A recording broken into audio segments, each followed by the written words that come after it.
friends, it's Cindy Brumbaugh from CindyLeeBDesigns.com, independent Stampin' Up! Demonstrator. Today I'd like to show you this fun card I made using designer series paper as a pop-up on the front of the card. Great visual appeal when the recipient opens this card. I saw a card like this on Pinterest, but I couldn't find a tutorial, but I went to town with my scratch paper and figured out how to make this focal point on the card. I'm using a new stamp set in the Occasions catalog, live January 3rd, 2019. It's called Life is Grand. Big, bold sentiments that make a real statement on your card. And it also has sentiments that complement the outside sentiments for the inside of your card. I love that when the stamp sets do that. So we're going to be using the Life is Grand, and then we're going to be using the Butterfly Duet Punch. Now this punch is bundled with the Butterfly Gala stamp set on page 35 of the new Occasions catalog. This is an awesome, awesome stamp set with all these different butterflies, and then they stamp together and you can punch them out. But we're actually not even using the stamp set. We're going to be using a beautiful designer series paper that you can get free with a $50 order during celebration, and that's for January, February, and March. Look at the beautiful colors in these butterflies, and the butterfly punches out all these different butterflies, or you can just use a designer paper. Beautiful colors with complementary black and white prints on the back. Can't beat that. And we're going to be using the punch to cut out some of those beautiful images in the designer series paper. So let's get started here. Let's get these little butterflies, these little guys. I don't want them to fly away off of my craft table. So I'm going to show you a little hint. Of course, I cut around them on the designer series paper to get the images I wanted. But you're thinking, how are you going to get those butterflies in there with it? Just, you can't finagle it. So what you're going to do is just take a little scrap piece of any kind of, paper you have, and then I just put a little bit of snail or adhesive on there, and then I just pop it onto the back, and now I have a handle to hold my paper. So you now can put your butterfly in there and look at it and get a nice little border around the whole butterfly and pop out your butterfly. So there you go, you have your big butterfly that's going to be on there, and then you can just take this off and use it. I still have some adhesive on there, and now I'm just going to do a little butterfly that's on that designer series paper. Just use my little handle and pop it in there, line up the little butterfly, and pop that little butterfly out. Now I have my little butterfly. Now think about this butterfly punch. You can use any kind of designer series paper you have that has a nice small little print on it, and you can just punch away many, many different butterflies. So I'm going to be loving using that butterfly punch. So now we have these two butterflies that are going to go on the front of the card. So let's work on doing our focal point here. Oh, but why don't we just talk about the materials we're going to be using. We're going to be using a piece of thick Whisper White cardstock as our card base, and it's going to be 11 inches by 4 1/4, and we're going to score it at 5 1/2 so that we have a portrait style card. Now, don't worry about writing down all the measurements that we're using because they will be on the blog post for this card.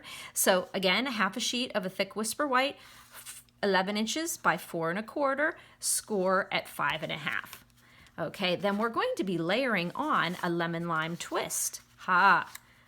Cindy's little secret. You can see on this butterfly that we have the butterfly sitting on a lemon lime circle. So I just pop that out with my 1 1/2 inch circle punch so I don't have to cut another piece of paper. And then I bordered the 1 1/2 inch circle with a 1 3/4 inch scallop. And I used my punch, and then I could just punch it out of this 3 by 3 square, and our lemon lime is 4 by 5 1/4.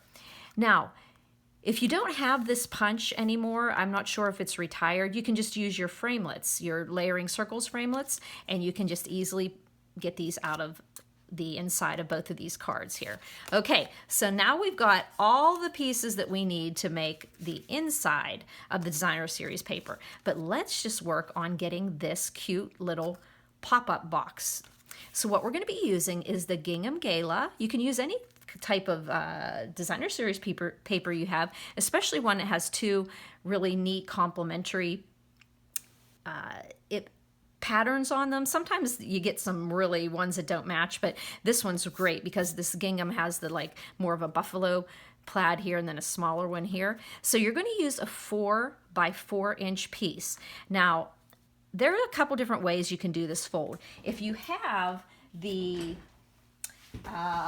here it is, if you have your scoring tool and you have the diagonal plate that used to be in our catalog, which is retired now, it's very simple because all you do is you put in your piece of paper and you are just going to simply take your scoring tool and you're going to score at 2 and 2 3/4 on each side. So you're just going to go 2 and 2 3/4, and then you'll just do it the whole way on all 4 sides and you're done.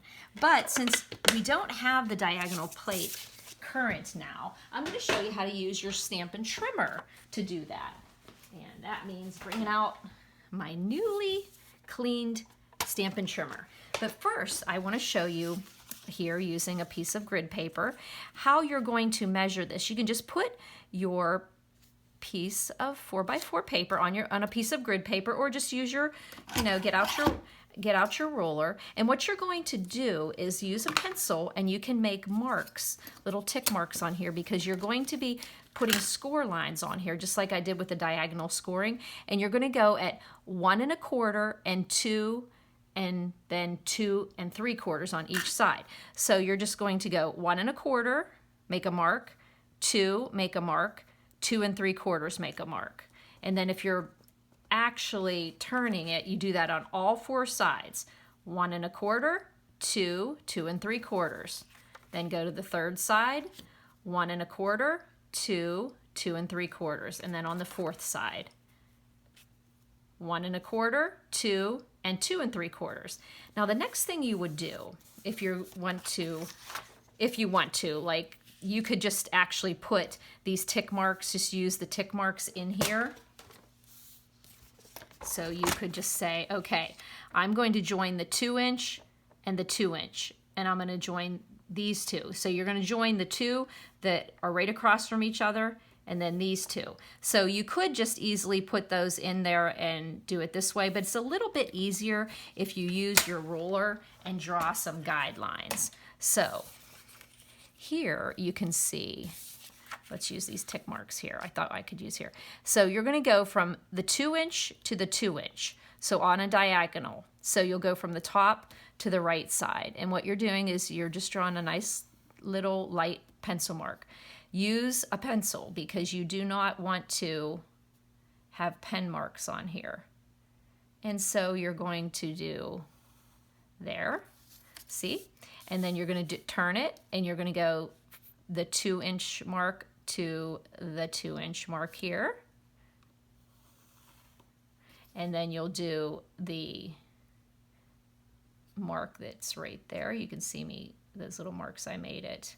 Depends on which way. It's like 1 1/4 or 2 3/4. But you can see I'm drawing these lines, so it's going to be much easier to see inside my Stampin' trimmer.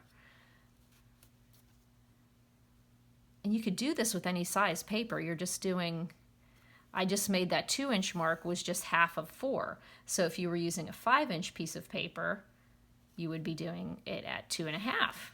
And if you're using a 6 inch piece of paper, you would be doing it at what? 3. Right, you're just cutting it in half. Okay, and you can see that that was the one I made on my scoring tool using my diagonal plate. And now we have all the lines that we're going to be scoring on. So let's just bring back our Stampin' trimmer.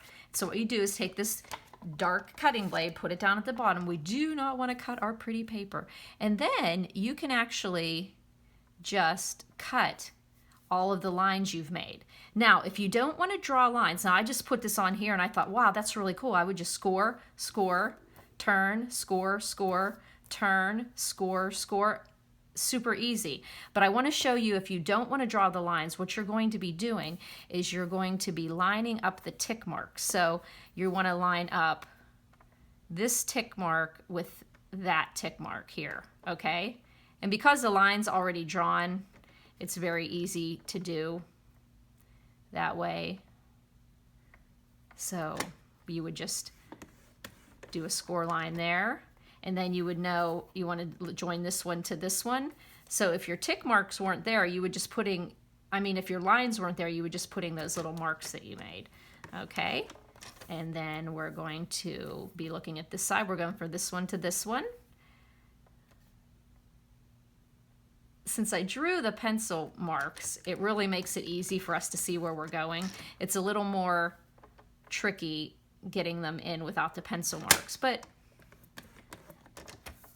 that's fine. So from this side to this side, so you're going from this side to this side. So if you've ever scored lining up your tick marks, you'll see this is actually much easier because we're actually, we want to do this one to this one, and that's actually already done. And then we're going to do this one to this one, which is making this extremely easy because I'm using the pencil mark. So this one to this one. Yeah, I think this is going to be a super easy way to do this. Okay, so we have all of them drawn.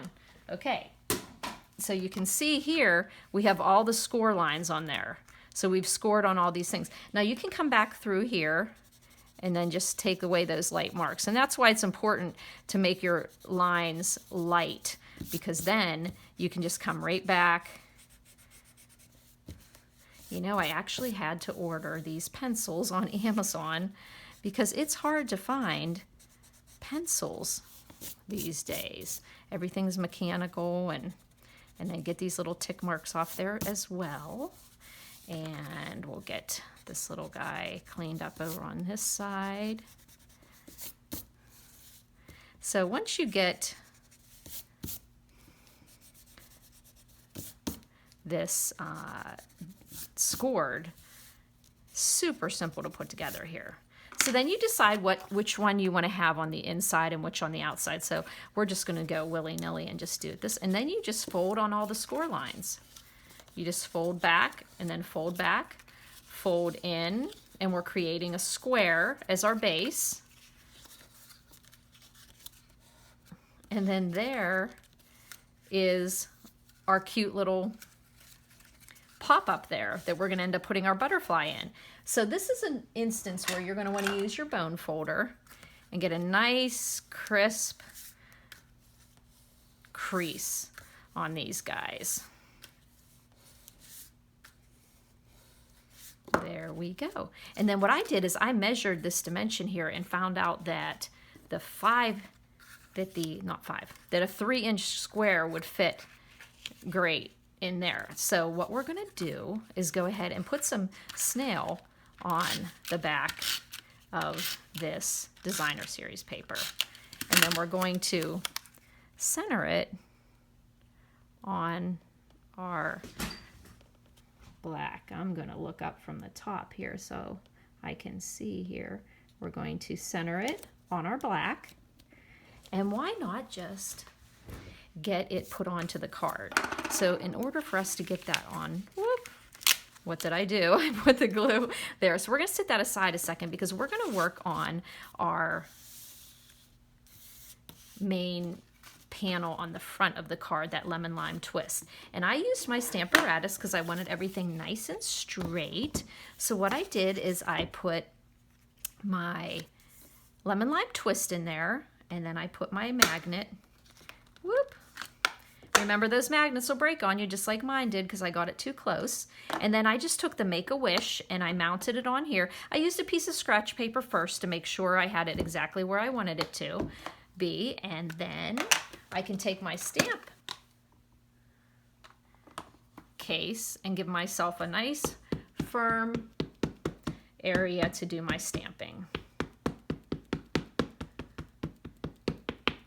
Ink it up with my Memento and then stamp with a little pressure on my Stamparatus. And the nice thing about the Stamparatus, if it doesn't turn out perfect, I can do it again. But here you're going to look at it first and think, oh, it didn't go. But this stamp set has a really neat etching into it. It kind of looks like it's like metal that's shining. So that actually is a perfect stamp. And then while we've got our, no, we're going to wait. We're going to, we're going to go ahead and do the inside. So there is the outside, the panel that's going on our card. But since we have our Stamparatus out, I'm going to show you how I just use the opposite side, and I am going to do the sentiment on the inside. Now you'll notice that the sentiment's down on the bottom of the card here. Now I could, you know, if this stuff wasn't all on here, I could fold it over and then just like, but I'd already did the front of my card when I decided I was going to do this. So if that ever happens to you, what you can do is just put your card in this way. Because the nice thing about the Stamparatus having open sides on the bottom and the right, whichever way you have it turned, but because it has two open sides that are on a corner, you can actually put and keep your card open. So I didn't have to try to fold it over and have two layers of cardstock. So I just stuck it in this way, and then you'll see that the stamp is upside down, but I just put it in that way. So here is what I'm going to show you I did. So I knew that the sentiment was going to go down here on the bottom of my card. So I just stuck my bottom of my card in there, and then I put my magnet there, and then I took my memento and I inked up that sentiment. And of course, if I hadn't put my labels on, which are awesome, the new cling stamps just cling wonderfully, but I had already just played around with it. I was being a little bit hasty with it. And now see, this didn't come out perfect there, but that's no problem, because with the Stamparatus, you can, because it's positioned in the same time, you just add more ink and you've got it right in the corner, and then you just press it down. But because I didn't have my labels on there, I did not want to take the stamp off and label it so that you could see that it was upside down, because I took so much time to make it just perfect to begin with. Okay, so we have our actual card done. And then what I did with, I'm going to put my Stamparatus over here. Always clean off your stamps, not do as I say, not as I do. Okay, so we have this here, and you'll notice on this card I could put this cute little butterfly, and I simply just put these. I want to show you here too. These butterflies are connected. So I wouldn't suggest cutting them apart because they do stamp nice here. But if you do cut them apart, just cut them like a nice clean cut, and do not trim around them, because they will come right back together. So if I was just going to do this butterfly, I would just cut it right there, and I'd cut the other one there, and then they have a nice clean to connect back together. But if you go and you trim them around, you'll never get them put back perfectly for using your punch. So if you do want to just have those butterflies different, just do a nice clean cut, and then they easily go back together. As you can see, they go right back together. But if you trim them, they're not going to. So if I wanted to do that, I could just cut this off and then stamp that little green butterfly that's on the inside of the card down there. But what I did is I just inked this up, and I just used that part of the stamp, and no problem at all. But there will be instances where you may want to have it separate because it's just too much of a hassle. So just do that right there. And I just pop that little guy in there. So building up this card, then I just take this lemon lime panel, and I just get some adhesive. Use your Tombow or your snail, and we just put that and create a nice border around our card, an 1/8 inch border. There you go. And then we already have this done, and we're going to put some adhesive on the back of the black here. We know we already have some on that open circle, and then I just put that on the card. There we go. And then I just built up my butterfly. Now I put the lemon lime circle, 1.5 inch circle, on the 1 3/4 inch scallop circle. And then I popped up, where are my dimensionals? Ah, there they are. They're always hiding. There we go. So I put some dimensionals on the back of the black. And I knew I wanted to put that down into the middle. And I did pop these up because, and that fits in there wonderfully. Okay, and then I popped up my butterfly as well. So I got another dimensional, stuck it on the butterfly. I'll get that little piece off of our little handle that we had. And then we can stick that right down in the middle. There we go. And then I stuck a little dimensional, I didn't dimensionalize him. I just put a little bit of adhesive on the little butterfly, and I took a picture of it, and I said to my daughter, okay, okay, that's a little, there we go. I said, does the butterfly look good over here, or does it look good on the eye? And my creative little daughter said, put it on the eye, Mom. I'm like, okay, so there you go. How easy was that? Once you get that cutting done, the card is super easy to do. So you can make this using the butterfly duet punch and the new Life is Grand stamp set. I think this is going to be a great seller here with all these nice big fonts in it. So super easy to do. If you like seeing my videos, you can always subscribe to my YouTube channel, CindyLeeBDesigns.com. You can go to my blog and see the post for this and get your measurements. If you have any questions, you can call me, 724-323-2296, call or text. Or if you would like to contact me via email, it's cindyleeb@gmail.com. Thanks for buzzing by, friends.